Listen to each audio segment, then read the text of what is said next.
हमारे भाई साहब का जो कहना है, एक्स मुस्लिम साहब का, कि इन्होंने मुझे कहा था कि इस पर बोलने के लिए, मैंने कहा पहले अपनी बात को रख लीजिए फिर हम। नहीं, ये बताइए सर, अगर मैं एक 6 साल की बच्ची से शादी करूं, 9 साल में उन्होंने, हम इस तरीके 9 साल मान लो, मैं 9 साल की उम्र में 50 साल का बूढ़ा इंसान होके ऐसा करूं तो मैं क्या जेल में जाऊंगा? अभी इन्होंने, बहन जी ने जो कहा कि तुम इस्लाम के खिलाफ, तो 100% जो है भारत के पॉस्को लॉ के खिलाफ है।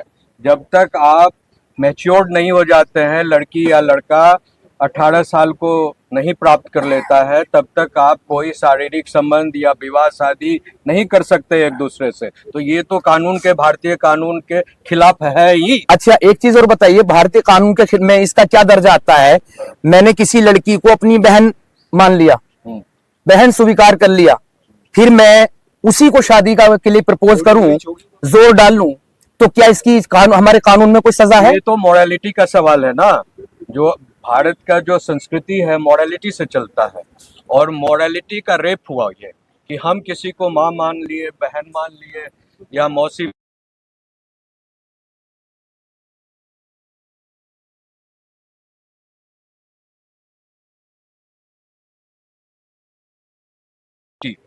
आप जो है रेप ऑफ द लीगलिटी की बात कीजिए, सोसाइटी, लीगलिटी लीगलिटी की बात no no okay no, his question is related to morality. ये लीगली तो कर लेता है किसी बच्चे को, कोई अडॉप्ट कर लेता है। हाँ ये बताइए, अडॉप्ट कर लिया किसी ने किसी बच्चे को, और फिर उससे शादी करने के लिए कहता है, तो कानून क्या करेगा? अरे ये तो कानून के खिलाफ हो गया ना कि आप अपने किसी को अडॉप्ट किया एज ए चाइल्ड, एज ए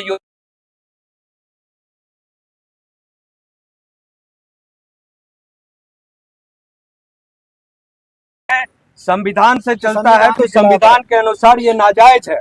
इस्लाम में भले ही जायज हो, लेकिन संविधान, लेकिन अब क्या कहेंगे? अरे एक मिनट, अरे भाई साहब एक मिनट, मेरा सवाल ये है इनसे, एक मिनट, इससे ये है, अगर ऐसा करता है, इस्लाम में जब इजाजत है, एक लड़की बच्ची गोद लेकर आप उससे शादी कर सकते हैं, ठीक है, और ये ईरान ने तो अपना ऑफिशियल बना दिया है, कानून लागू कर दिया, एक बच्ची तुम छोटी सी गोद लो फिर उससे शादी कर सकते हो, ठीक है। तो अब ये बताइए, क्या इस्लाम जो है एक बड़ा साफ सुथरा मजहब होने का दावा करता है, तो क्या साफ सुथरा मजहब है? बताएंगे, आप बताएंगे ना, इस्लाम में आप रहे होंगे, आप ये बताइए आप क्या, मैं तो कानून पूछ रहा हूँ, और मोरलिटी में क्या है? आप ये बताइए, आप क्या रिफॉर्म चाहते हैं मुस्लिम में? जिस तरह से आप मुस्लिम के अच्छा, खिलाफ बोलते हैं, तो किस तरह की नहीं, फिर शब्द खिलाफ पे मत जाना, मैं इस्लाम के कभी खिलाफ नहीं बोलता, जो लिखा हुआ है मैं उसी पर बात करता हूँ। मैं रिफॉर्म क्या चाहता हूँ? मैं रिफॉर्म ये चाहता हूँ, मैं ये नहीं कहता तुम भी मेरी तरह एक्स मुस्लिम हो जाओ, मैं रिफॉर्म केवल इतना चाहता हूं, जैसे आप एक राम का भक्त दूसरे राम, मतलब एक राम के भक्त से कोई शख्स राम की आलोचना करने लगता है, एक श्री कृष्णा का कोई भक्त है श्री कृष्णा की आलोचना करने लगता है, तो वहां सर तन से जुदा के नारे नहीं लगते, और यहां पर मोहम्मद साहब ना कहकर सिर्फ मोहम्मद कह दिया तो सर तन से जुदा के नारे लगने लगते हैं। अफरोज जी, आप एक्स मुस्लिम धर्म छोड़ चुके, अब आप चाहते क्या हैं? आपका मकसद क्या है? देखिए मेरा मकसद क्या है, मेरा मकसद यह है, जो ये खूनी आयतें हैं कुरान में, ये आयतें बैन होनी चाहिए, ये खूनी आयतें बैन होनी चाहिए। जो कत्लो किताल की बात चल रही है, इतनी 16 पेज की ये रिपोर्ट है, और इसमें मैं पूरी नहीं लेकर कर लाया, कहीं से कहीं तक भी पढ़ लो, कहीं से कहीं तक भी, हर जगह पे कत्ल की बात मिलेगी, कत्ल की। तो सबके कत्ल की बात थोड़ी होगी, सभी के बात कर रहा होगा ना। अरे भाई, जो इस्लाम को नहीं मानता, इसको लेकर आपने मुलाकात की है? आपने अगर जो मेरे कहने का मतलब है, किसी मुस्लिम जो जानकार है, जो लोग नबी है या कोई भी, उनसे मुलाकात की है इस चीज को लेकर? नबी तो नहीं, नबी तो जा चुके हैं। इसको लेकर आप कोर्ट जा सकते हैं? नहीं, सुनिए, पब्लिक माने की जरूरत नहीं, कोर्ट में गए थे हमारे वसीम रिजवी साहब, चाचा वसीम रिजवी गए थे, चाचा है आपके वो, इज्जत के लिए, मतलब चाचा कैसा खानदान के तो नहीं हो? नहीं यार, इस तरह से सवाल नहीं पूछिए भाई। तो उन्हें क्या हुआ था? उन्हें क्या किया कोर्ट ने? सुप्रीम कोर्ट ने उन्हें 50,000 रुपए और जुर्माना लगा दिया, मुजरिम ठहरा दिया। अरे भाई देख तो लो, इसमें लिखा क्या है, ये जान तो लो, ये जान तो लो, कितनी जगह पर कह रही है गर्दनों को मारो, गर्दनों को काटो, ये कह रही है सूरह अनफाल 39 आयत, कि कोई अल्लाह की नजर में फितना क्या अल्लाह की नजर में फसाद है, तुम उसे नहीं मानते, अल्लाह को नहीं मानते, तो फसाद है अल्लाह की नजर में, कि काफिरों का से तब तक जंग करो, काफिर मुशरिक मुनाफिक जो भी ना मानने वाले गैर मुस्लिम, उनसे तब तक जंग करो जब तक कि पूरा दीन अल्लाह का ना हो जाए। क्या करेंगे फिर आप इसमें? ये लोकतांत्रिक रूप से ठीक नहीं मानते आप? इजाजत है वकील साहब, आपसे सवाल है, संविधान में ये- अगर सुनिए, अपने धर्म को प्रैक्टिस करने की इजाजत है बिल्कुल तो इजाजत है।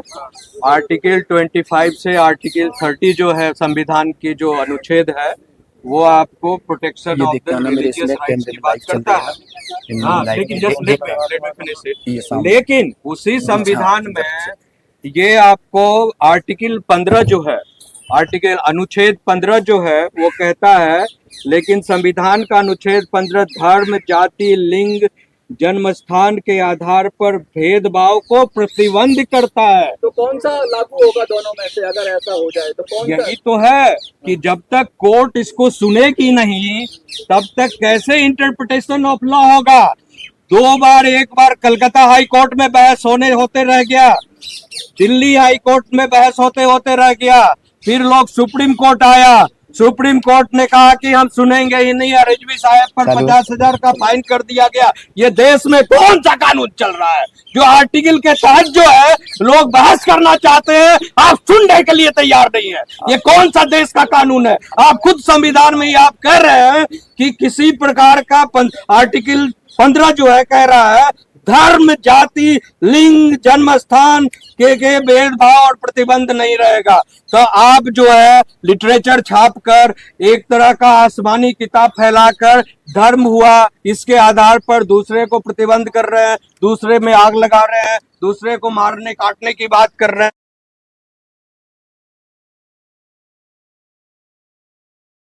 सुन रही है। मेरा सवाल यह है, दूसरा सवाल यह है कि पार्लियामेंट क्या कर रही है इस पर?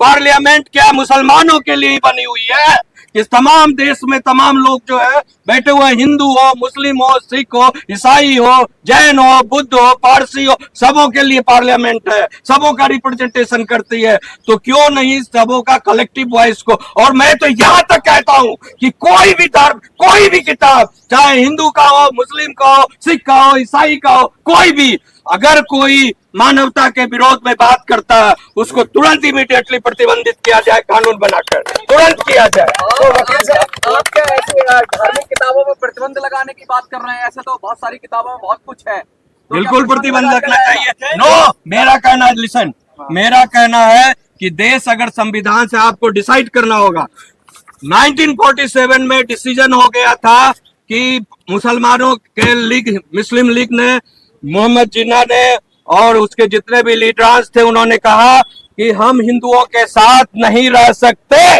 हमारी जो इबादत है, खान पान है, तौर तरीका है, जीने का सब भी बिल्कुल उल्टा है, अलग है, हम नहीं रह सकते। इसके लिए मुझे अलग राष्ट्र चाहिए, अलग देश चाहिए। तो उन्होंने, उनकी संख्या 13% थी, उन्होंने 25% आबादी जमीन ले लिया, 15 करोड़ रुपया लिया, और उसके बाद जो है उन्होंने एक नया राष्ट्र, इस्लामिक राष्ट्र बनाया। तो और इस्लामिक राष्ट्र बनाने के बाद उन्होंने ये कहा कि हमारा सारा इस्लाम का कानून चलेगा। तो जब आपने इस्लामिक राष्ट्र घोषित कर दिया, बना लिया, इन एग्जिस्टेंस आ गया, और एज पर द पॉपुलेशन का जो रेशियो है उस तमाम पॉपुलेशन को डिस्पोज ऑफ होना चाहिए था उस समय। आपने, कांग्रेस ने उसको जबरदस्ती कुछ लोगों को रोक लिया और गांधी ने रोक लिया। क्यों रोका गया, मेरा सवाल है। It's a still unfinished agenda before the nation. दोनों के सामने अनफिनिश्ड एजेंडा है। भारत में तो बहुत सारे ये unfinished agenda है। सिख भी है, ईसाई भी है, बहुत सारे लोग हैं। तो भारत, तो क्या हम लोग पाकिस्तान को फॉलो करें, उसकी तरह कट्टर हो जाए? क्योंकि हिंदुओं में तो ऐसा ये नहीं होता। कट्टरता का सवाल नहीं है। हम आज भी जो है जितने भी गैर इस्लामिक देश है, सॉरी गैर हम उनकी इस्लामिक, तरह बन जाए। सुनिए, नहीं, मैं आपको कह रहा हूं, बताइए। भारत में या दुनिया में जितने भी गैर इस्लामिक धर्म है, कोई आपस में हिंदुओं से मारकाट नहीं करता। सुना आपने कभी? इवन द क्रिश्चियन है, कभी मारकाट नहीं कर सकते। हाँ, वो अपना धर्म का विस्तार कर रहे हैं, लेकिन वो एक सिस्टम से कर रहे हैं। वो अपना डेवलपमेंट करते हैं, हॉस्पिटल बनाते हैं, स्कूल्स, कॉलेजेस, इंस्टीट्यूशंस, और उसमें कभी नहीं सिखाते हैं कि आप मारो काटो। वो सेवा कार्य से चलते हैं। मैं उनका समर्थक नहीं हूँ, लेकिन उनके जो pattern and style of expanding the conversion है वो डिफरेंट है। ठीक है वकील लेकिन केवल इस्लाम जो है केवल मार काट की बात करता है, मार चांद से मारने की बात वकील करता है। भाई हाँ? अच्छा, अब मुझे कुरान की आयतों पर बात करनी है वकील साहब। ईसाई को छोड़ दीजिए, वो लोग का पता है कि कैसे हाँ, करते हैं। ठीक है। इमरोज भाई से हाँ, इमरोज भाई ठीक से- है, ठीक है। अब और दूसरी बात, एक मिनट सर। वकील साहब एक बताइए, इस देश में संविधान की बात आप कर रहे हैं। अरे रुको यार, बहुत बोल रहे हैं। इमरोज भाई इमरोज अरे रुको तो सही।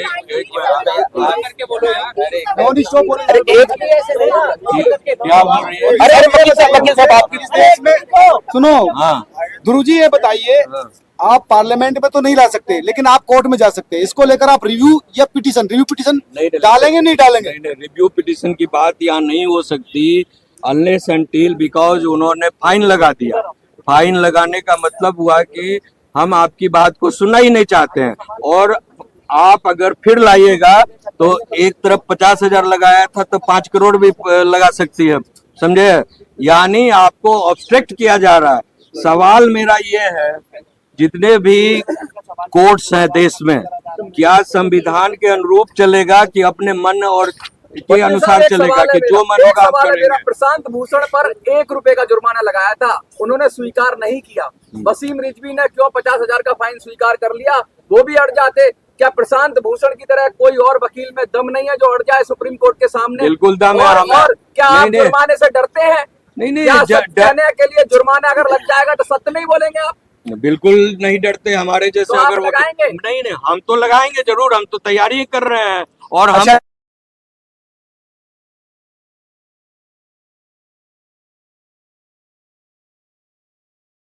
मुद्दे हैं, सर, I mean, एक- अनुच्छेद सर, है सर, और सर, भारतीय लॉ के आपसे अनुसार बात कर- भारतीय लॉ क्या कहता है मैं उसको बताऊंगा इनके बाद।